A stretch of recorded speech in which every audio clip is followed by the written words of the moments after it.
everyone. It's awesome to see people taking charge and like really going for early retirement, you know. Yeah, It's a big goal. it is. We dove into all the info you sent us about early retirement. Yeah. And let me tell you, there's some seriously valuable stuff in here. We're Mm-hmm. going to break down those key takeaways Yeah. and add some extra context that'll really make it click. Sounds good. Get ready for a deep dive because this isn't just about spreadsheets and numbers. Right. It's about designing a whole new chapter. Totally. And that's what makes it so interesting, right? Early retirement, it means something different to everyone. Retiring at 35 versus 55, two totally different worlds, and your vision of it is going to be totally unique. That's so true. Yeah. And speaking of different, when you picture early retirement, Yeah. what does that look like for you? Is it like zero work ever again, or is it something different? Right. Like, is it some kind of side hustle or something? Exactly.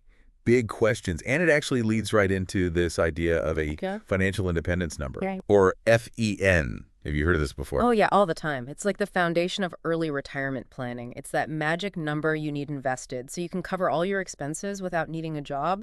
People always talk about the 4% rule, Okay. which basically means you can withdraw 4% of your savings each year in retirement. So if someone like Lisa wants to spend, say, $60,000 a year, she'd need $1.5 million to make it work. Okay, that makes sense. But I had to ask, Yeah. 4% just seems kind of low to live on year after year. Okay. Why is that the magic number everyone's using? It seems arbitrary, but it's actually really strategic. The whole idea is to find that sweet spot, you know?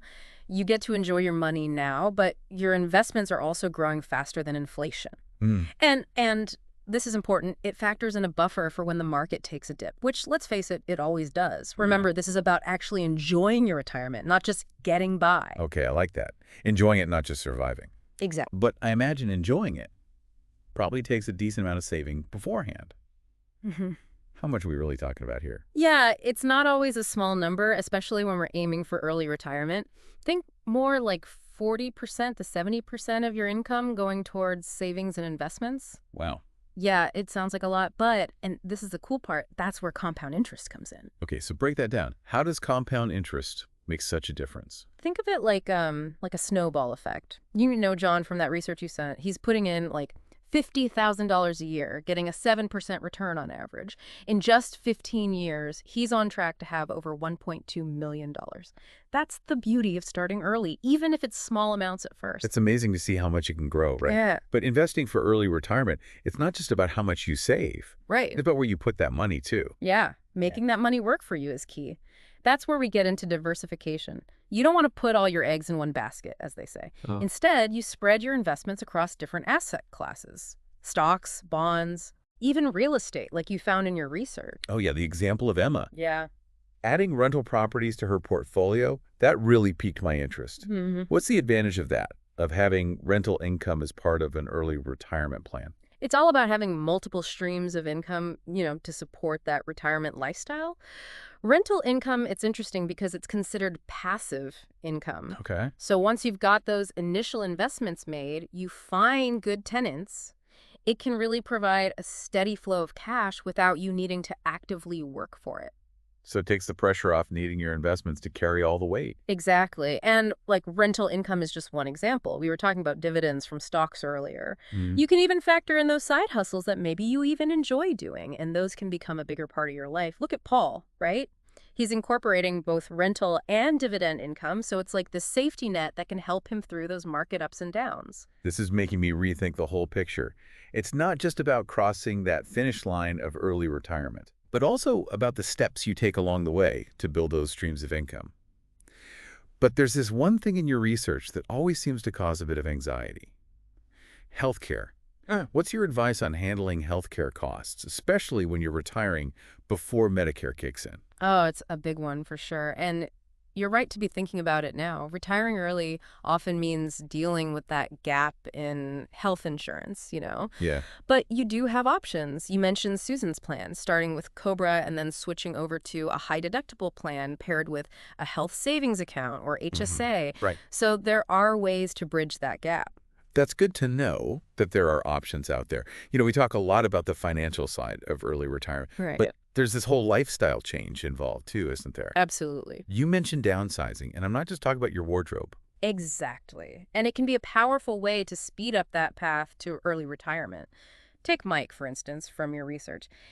He made the choice to downsize his home, move to a more affordable area, and boom, huge reduction in those living expenses. Wow. It was a big decision, Yeah, but it clearly paid off for him. definitely. And it makes you think about all those little things we spend money on without realizing it. Subscriptions, that daily coffee habit, they add up. Oh, for sure. You've got to make those conscious choices about where your money's going.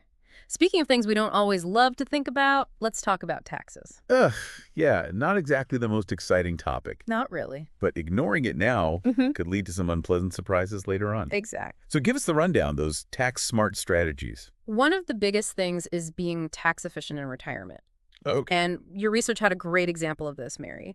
She's been contributing to both a traditional 401k and a Roth IRA. And her plan is to use that Roth IRA first during retirement because those withdrawals are tax-free. Meanwhile, her traditional 401k can keep growing without those taxes cutting into it. Smart strategy. That's thinking ahead. Yeah. Makes you realize getting advice from a tax professional is crucial for anyone serious about this early retirement thing, right? Absolutely. It's like an investment in itself. Mm. We've talked numbers, strategies, and even those not so fun but essential details like healthcare and taxes. Mm-hmm. But there's another layer to early retirement that we haven't fully explored yet. The mental and emotional side. You even made a note of this in your research. It's a huge change, right? It's not like you just flip a switch and bam, you're on permanent vacation. Right. It takes some planning, some getting used to, your job. It's a big part of who you are, your routine. Early retirement means figuring out those parts of your life all over again. It's almost like you need to make a plan for your free time, you know? Exactly. It's common for early retirees to find new passions, get back into old hobbies, or, explore something totally new. Remember Brian from that research? Yeah. He realized that in that first year of early retirement, he was spending way more than he thought he would because he hadn't really planned out how he'd spend his time. He had to tweak his budget a bit, even picked up some part-time consulting work that he actually enjoyed. See, there's a learning curve there, even when you're financially set for early retirement. Absolutely. It's like a journey of discovery, wouldn't you say? Yeah. And this is why I love that idea you found, the retirement test drive. Oh, yeah, that one really stood out to me, too. Uh. Such a practical way to see if your early retirement dreams match up with reality. Exactly. The idea is to try living on your planned retirement budget for a whole year before you actually retire. Alice, from your research, she's doing that right now. She's aiming for a $40,000 annual budget, and she's giving it a go. It helps you see if your estimates are realistic, maybe find areas where you need to adjust. It's so smart. Because it's one thing to see it on paper, but actually living it is a whole other story. This whole conversation makes me wonder, what does early retirement really mean to you? And for anyone listening who's thinking about this, it's such a personal question. It really is the big question, isn't it? It's about figuring out what really matters to you, those core values. It's not so much about a certain age or a magic number in your bank account, but more about the experiences you want to have, the freedom you want to create. Exactly. Is it about spending more time with family? Finally pursuing that passion project? Traveling the world? Or maybe it's just having the freedom to sleep in on a Tuesday. There's no right or wrong answer here. That's what makes early retirement so empowering. It's not a one-size-fits-all thing. It's about designing a life that aligns with your own definition of success, your own version of happiness.